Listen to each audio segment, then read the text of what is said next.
Este documento fue clasificado como inexplicable, nivel 5. Nombre del proyecto: Hipnos. Ubicación: Laboratorio Moncler. Año: 1997. Se trataba de un suero experimental, una fórmula diseñada para eliminar la necesidad de dormir. La ambición era clara: crear soldados despiertos durante días, alertas, funcionales, sin descanso. Un ejército sin sueños. Pero los sueños existen por una razón. Y cuando los borras, dejas la puerta abierta para otras cosas. 14 horas después del último contacto, un equipo fue enviado al laboratorio. Las puertas estaban cerradas desde dentro. No había signos de lucha, no había sangre, no había cuerpos. Solo camas vacías, aún tibias. Y en la pared del módulo principal, una frase escrita con lo que parecían ser uñas humanas. Si no duermen ustedes, soñaremos nosotros. Los archivos de vigilancia en su mayoría estaban destruidos, pero un fragmento se conservó. 3 minutos. El final. Una grabación sin imágenes claras. Solo una figura oscura, inmóvil, de pie en el centro de una sala vacía. Y muchas voces. Demasiadas para tan pocas personas. Ese video fue sellado, clasificado como material no humano. Pero alguien lo filtró una sola vez, a las 2:37 de la madrugada. Los que lo vieron ya no pueden dormir. Y los que aún lo hacen, dicen que alguien los observa, desde la oscuridad, desde el otro lado del sueño. Este es el primer archivo. La historia oficial nunca se contó. Solo quedó el silencio y los reportes médicos que nadie conecta. Pacientes en todo el mundo, incapaces de dormir, viendo lo mismo, una figura sin rostro, de pie al pie de la cama. Quizás ya no sea necesario cerrar los ojos para soñar. Quizás algo ya despertó y nos observa mientras fingimos que todo está bien. El proyecto Hipnos fue sellado, pero los sueños, ellos no obedecen fronteras.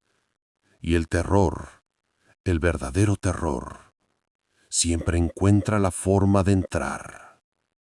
Bienvenido. Aquí siempre puede haber terror en todos lados. El proyecto Hipnos fue aprobado en el invierno de 1996, bajo el pretexto de ser una investigación médica para el tratamiento del insomnio crónico. Pero desde el primer borrador, desde la primera página, estaba diseñado con otro propósito. Uno que no tenía nada que ver con sanar. Uno que apuntaba a la guerra. El objetivo real era eliminar por completo la necesidad de dormir. No suprimirla temporalmente. No reemplazarla con estimulantes. No inducir estados de reposo artificial. Eliminarla. Borrar el sueño de la biología humana. Desactivar el descanso como función del cuerpo. Imagínalo. Un soldado que no duerme. Un francotirador que vigila día y noche, sin parpadear. Un piloto capaz de operar en turnos continuos durante semanas, sin sueño, sin debilidad, sin pausa. ¿La sede? Moncler. Un complejo subterráneo fuera del mapa oficial, ubicado bajo una instalación médica abandonada. Allí se desarrolló la sustancia bautizada como VX-23, un compuesto experimental, aún no aprobado, cuya fórmula permanece sellada hasta hoy. Ni siquiera los científicos a cargo tenían acceso completo a su composición. Solo instrucciones y una orden clara: probarlo. El equipo estaba conformado por 18 investigadores, 5 supervisores militares y un contingente de 24 sujetos de prueba. 10 soldados activos seleccionados por su historial de disciplina y obediencia, 14 civiles voluntarios, estudiantes, técnicos, trabajadores, todos con algo en común: expedientes limpios, salud estable, 0 antecedentes psiquiátricos. Los primeros 3 días fueron un éxito rotundo. Los sujetos no mostraban signos de fatiga, no perdían coordinación, no había deterioro cognitivo ni emocional. Podían mantener conversaciones complejas, resolver cálculos mentales, practicar ejercicio físico. Comían, hablaban, se reían. Uno de los científicos en su bitácora escribió lo siguiente: el cuerpo parece haber olvidado que necesita descansar. No hay ciclos, no hay resistencia. Es como si el sueño hubiera sido extirpado. Y sin embargo, algo se sentía extraño. No había fallas técnicas, pero los sujetos comenzaban a actuar diferente. No de forma alarmante, al principio. Una noche, el sujeto número 12 pidió que se revisaran las cámaras de su habitación. Dijo que al cerrar los ojos, solo por un segundo, había visto una silueta junto a su cama. Pero no estaba dormido. Lo repitió varias veces. No estaba dormido. Solo lo cerré. Un parpadeo.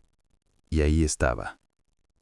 Una figura alta, sin rostro, quieto, mirando. Los científicos descartaron el evento como una microalucinación visual, un efecto secundario leve, nada fuera del protocolo. Las cámaras no mostraban nada normal. A simple vista, horas después, otro sujeto, el número 7, mencionó algo similar. Y luego otro, y otro. Todos con las mismas palabras. Una figura. Al pie de la cama. Sin rostro. Lo inquietante no fue el contenido, sino la coincidencia exacta en las descripciones. Mismas frases. Misma entidad. Entre sujetos que nunca hablaron entre sí. Aislados, observados, sin contacto alguno. Y todos viendo lo mismo. Los científicos comenzaron a notar estos casos como experiencias compartidas.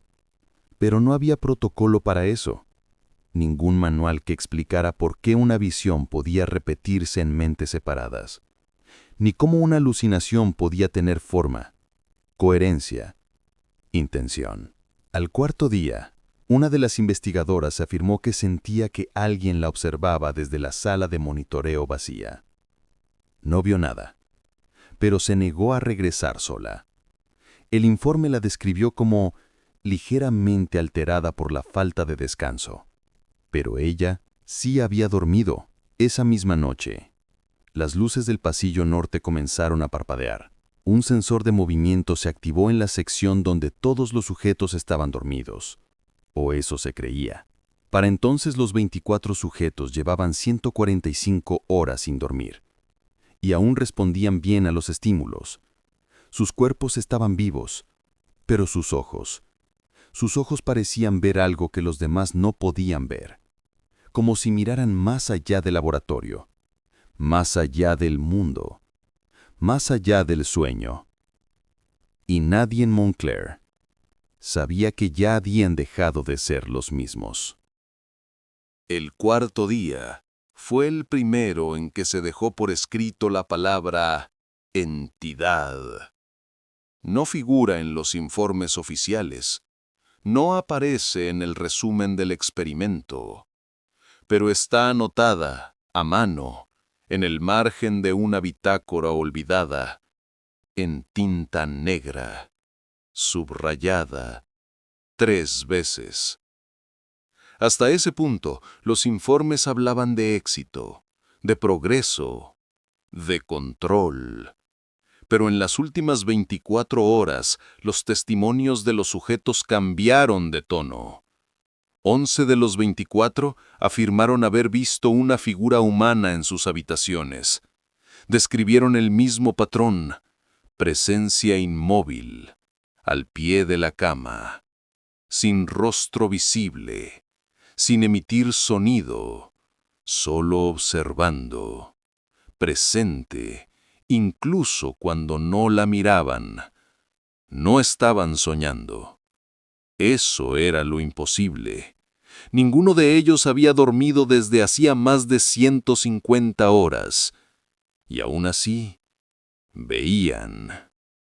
Los investigadores sometieron a los sujetos a pruebas de salud mental. Resultados normales. Actividad cerebral coherente. No había signos de delirio ni descompensación. Pero algunos empezaron a hablar entre ellos, por primera vez, sin autorización. Lo que dijeron coincidía palabra por palabra, incluso el orden de las frases, una sincronía imposible. Uno de los sujetos escribió en la pared de su módulo con un bolígrafo roto: «No estoy solo. No lo estamos. Ellos ya sabían que vendríamos». Uno de los científicos, el doctor Ellman, grabó un audio esa noche. No está en los registros. Fue encontrado semanas después en una grabadora personal olvidada dentro de su casillero.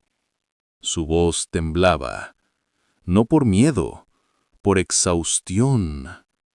Esto ya no es ciencia. Esto no es humano. No pueden estar alucinando lo mismo. Las cámaras no lo muestran, pero cuando los miras a los ojos, hay otra cosa mirando desde dentro. Esa noche, las cámaras de vigilancia captaron algo. Una sombra adicional. Una más. En una de las habitaciones. No se movía como las otras. No tenía forma clara. Tampoco generaba calor. El equipo de seguridad la descartó como un fallo óptico. Pero en el segundo registro, cuando el sujeto número 6 se levanta bruscamente, la sombra desaparece, justo antes de que mire hacia el mismo lugar donde la cámara la había captado. ¿Cómo supo que algo estaba ahí si no había nada visible? Las luces parpadearon en 2 sectores. Las puertas automáticas fallaron durante 5 minutos. Los sensores de movimiento registraron actividad en zonas selladas. Esa fue la última noche de la investigadora Thalia Strauss. No desapareció, no murió, pero al día siguiente no hablaba, no reconocía a nadie y repetía una sola frase con voz hueca. Si no sueñas, no puedes escapar. Si no sueñas, no puedes escapar. Fue retirada del proyecto, internada. Diagnóstico: catatonia inducida por estrés extremo. Pero no había motivos clínicos que lo explicaran. Ella sí dormía. Lo más inquietante no era lo que veían los sujetos, era lo que el personal empezaba a sentir. Una presión en el pecho, el aire más denso, la sensación de que algo los seguía cuando caminaban solos. Aunque nadie decía nada, todos comenzaron a mirar por encima del hombro. Los sujetos no dormían, pero soñaban despiertos. Uno de ellos escribió en su libreta: «No es un sueño, es otro lugar. Me arrastro en él, pero mi cuerpo sigue aquí». Aún no se hablaba de cancelar el experimento, pero comenzaron las rotaciones de personal. Nadie quería quedarse solo en las noches. Ya no se trataba de medir la resistencia humana. Ya no era una prueba científica. Era un ritual, una invocación sin intención, un experimento que, sin saberlo, había comenzado a abrir la puerta. Las grabaciones de las cámaras de seguridad fueron revisadas más de 20 veces. En alta velocidad, en cámara lenta, fotograma por fotograma. No se encontraron errores técnicos. ni defectos visuales, pero sí inconsistencias, sombras que no correspondían con ninguna fuente de luz, manchas oscuras que se desplazaban por los pasillos, aunque ningún sujeto las cruzara. Primero fue una, después 3. Luego se contaban hasta 7 siluetas adicionales en distintos sectores, siempre al borde del encuadre, siempre fuera de foco. Parecían evitar las cámaras, o tal vez sabían exactamente cómo moverse sin ser vistas por completo. Los sujetos no hablaban entre ellos, no dormían, no se movían mucho, pero sus ojos seguían a esas sombras, sin necesidad de verlas. Uno de los voluntarios, el número 14, grabó un mensaje de voz en la madrugada del 6º día. No lo envió a nadie. La grabadora fue encontrada en su colchón, debajo de la almohada. Su voz sonaba quebrada, lenta, vacía. No son alucinaciones. Yo sé lo que es una alucinación. Esto no lo es. Ellos no se alimentan de nosotros. Se alimentan de nuestros sueños. Y si no dormimos, se debilitan. Por eso se acercan. Por eso están tan cerca. Ese mensaje nunca fue discutido oficialmente. El sujeto número 14 fue trasladado fuera del módulo experimental esa misma noche. Aparentemente se autolesionó con una cuchara. Intentó extraerse los párpados. Uno, después el otro. Lo encontraron arrodillado, mirando hacia la esquina, murmurando una sola frase. Si los cierro, entran. Si los cierro, entran. El equipo médico no logró explicar el comportamiento. No hubo droga que lo calmara. Tampoco sedante que lo hiciera dormir. Su cuerpo temblaba. Pero sus ojos seguían abiertos. Los otros sujetos comenzaron a cambiar. No hablaban, no respondían preguntas directas, no pedían comida, solo permanecían quietos, a veces durante horas, mirando un punto fijo en la pared, o al techo, o al vacío. Algunos de ellos comenzaron a escribir compulsivamente, frases repetidas, incoherentes, palabras en idiomas que no hablaban. Una oración apareció varias veces. No recordamos cuándo llegamos, pero sabemos que no nos dejan salir. Los investigadores comenzaron a ver cosas, luces que no estaban ahí, ecos sin origen, un reflejo de alguien parado detrás de ellos, aunque estuvieran solos. El Dr. Brandt, jefe de neurología del proyecto, renunció esa misma noche. No dejó carta, solo una frase escrita en su escritorio, tallada con una llave. No hay barreras cuando no se duerme. Los sensores térmicos comenzaron a fallar. Las sombras ya no respondían a ninguna fuente de calor. Los equipos de vigilancia se apagaban intermitentemente. Los equipos técnicos se quejaban de interferencias constantes. Las sombras no aparecían al azar. Siempre se manifestaban junto a los sujetos que llevaban más horas despiertos. Era como si algo los notara más, los marcara, los buscara. Y los sujetos ya no parecían querer mantenerse despiertos, pero tampoco intentaban dormir. Era como si esperaran a algo, a alguien. Esa noche, las grabaciones registraron por primera vez una anomalía sin explicación física. Una de las cámaras giró por sí sola y enfocó un punto donde no había nada. Solo oscuridad, negra, inquietante, viva. En la madrugada del 7º día, las cámaras dejaron de funcionar por completo. No fue un apagón, no fue un fallo de red. Los archivos registraban actividad, pero solo mostraban estática. Las cámaras térmicas captaban movimiento, pero cuando se revisaban las imágenes, nada aparecía. Solo un leve zumbido, constante, como si algo se arrastrara detrás del silencio. Uno de los técnicos, desesperado por una explicación lógica, aisló una de las señales, aumentó la ganancia, filtró los sonidos de fondo. Lo que descubrió no era ruido, era una voz profunda, lenta, antinatural, que repetía una frase una y otra vez. Sueña, para que no soñemos nosotros. Ese fragmento fue eliminado de los registros digitales, pero alguien lo copió.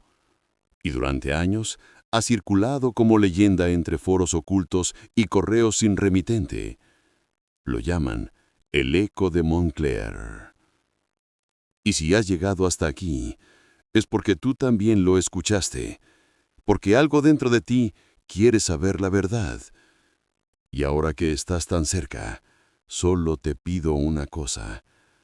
Dale like a este video, suscríbete, activa la campana, hazlo antes de que termine esta historia, porque cuando termine, puede que ya no estés solo. A las 11:38 los sensores de presión detectaron una anomalía. En la sala principal, el sistema marcó presencia de peso adicional, 43 kilogramos, pero no había nadie dentro.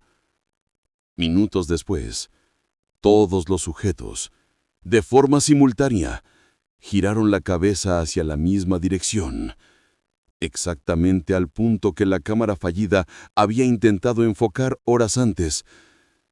No hablaron, no gritaron, no reaccionaron, solo observaron.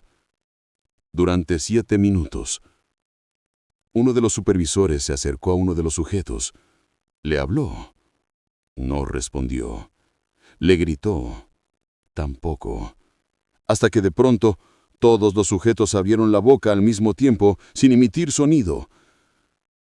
Los labios se movían, al unísono, formando las mismas palabras. Ya entraron. Ya entraron. Ya entraron. En ese instante, las luces reventaron, una por una. La energía cayó. La señal de los monitores se cortó. Los archivos se corrompieron. Pero una cámara auxiliar externa al circuito central captó algo. Solo por unos segundos. Una figura, alta, delgada, sin forma definida, oscura, imposible de enfocar. De pie en el centro de la sala, mientras los sujetos la miraban como si siempre hubiera estado allí, como si fuera parte de ellos, como si los hubiera estado esperando. Luego, la imagen se cortó, y lo único que quedó fue un archivo de audio que nadie ha podido descifrar del todo. Una voz, una sola, entre muchas otras, diciendo lo mismo que desde el principio, como un susurro detrás del tiempo. Sueñan para que no soñemos nosotros. La madrugada del 7º día no fue como las anteriores. Los sujetos ya no caminaban, no hablaban, no respondían. Solo permanecían de pie, inmóviles, mirando al vacío. La sala de monitoreo había sido abandonada por el equipo técnico. Solo quedaban 2 científicos, 3 supervisores y el último grupo de vigilancia. Los demás habían solicitado ser retirados del proyecto. Las bitácoras personales de los investigadores comenzaron a volverse ilegibles.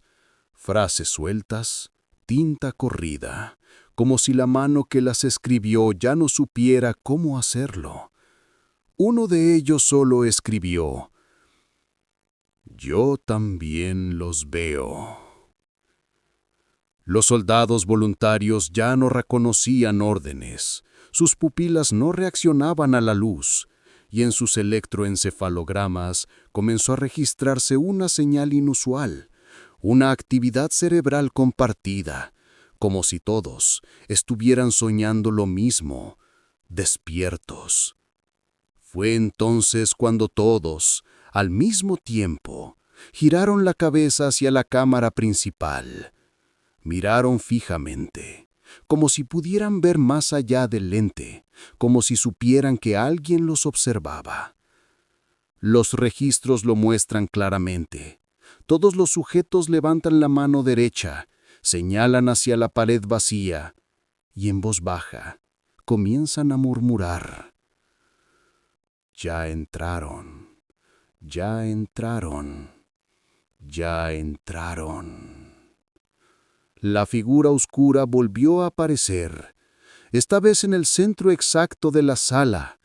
No caminó, no emergió, simplemente ya estaba ahí. No se movía, no parpadeaba, no emitía sonido, pero su presencia distorsionaba el entorno. Las paredes se curvaban levemente, las luces temblaban, aunque ya estaban apagadas. Nadie se atrevió a ingresar a la sala. Los técnicos veían la transmisión en los monitores restantes, pero al enfocar a la figura, la imagen se descomponía, el color desaparecía, el video se tornaba gris y luego negro. Uno de los vigilantes intentó grabar el sonido de la sala con un equipo externo, pero lo único que captó fue una frecuencia profunda, un pulso, como un latido, pero no humano. Las cámaras fundieron sus circuitos desde dentro, los micrófonos estallaron en silencio, y el último archivo registrado muestra a los sujetos acercándose lentamente a la figura, sin hablar, sin expresión, solo avanzando, uno a uno, como si fueran guiados por algo que ya no era voluntad, como si respondieran a una señal que solo ellos podían oír. La figura extendió una mano, y entonces el sistema completo colapsó. Todas las luces estallaron al mismo tiempo, las alarmas internas se activaron, pero nadie huyó, nadie gritó, nadie pidió ayuda.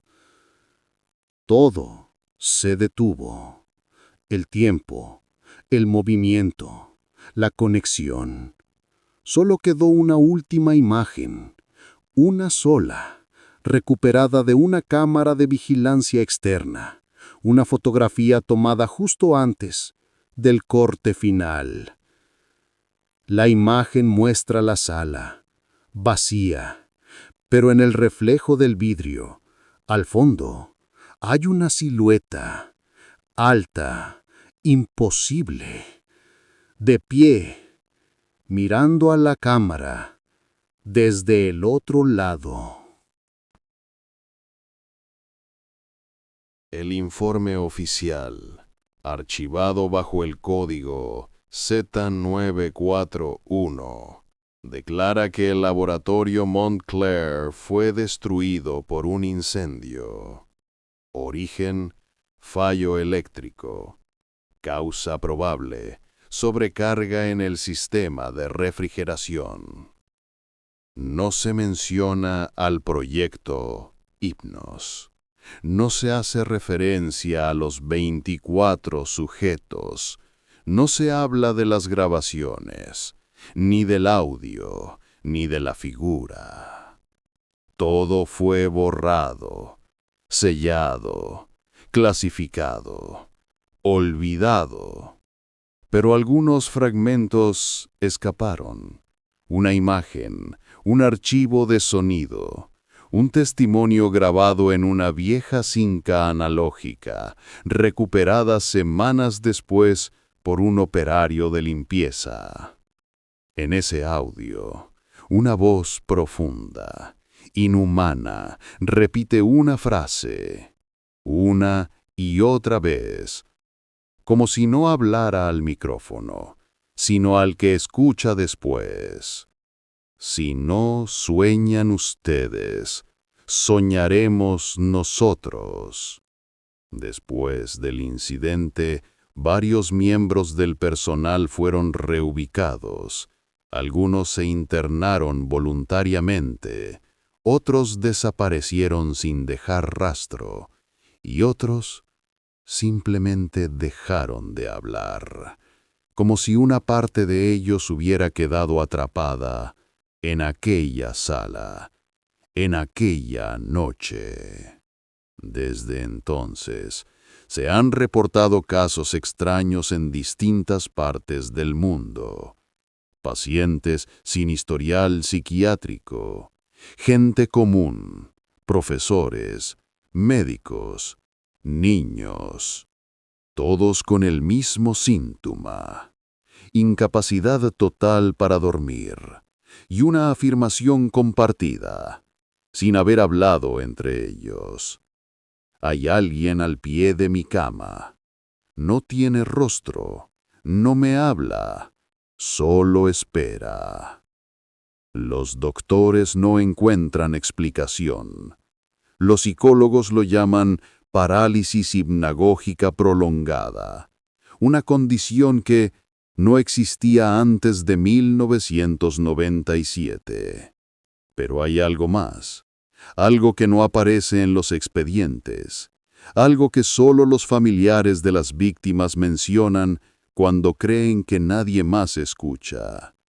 Dicen que, después de perder el sueño, comenzaron a ver cosas, siluetas, sombras, figuras en el espejo que no se reflejaban antes, y voces, siempre la misma, susurrando, desde muy cerca.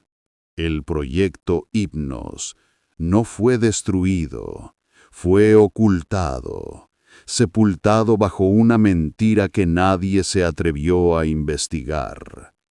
Pero los ecos no pueden ser enterrados, ni el hambre de aquello que ya despertó. Porque si no soñamos nosotros, ellos lo harán por nosotros. Y no todos los sueños tienen final.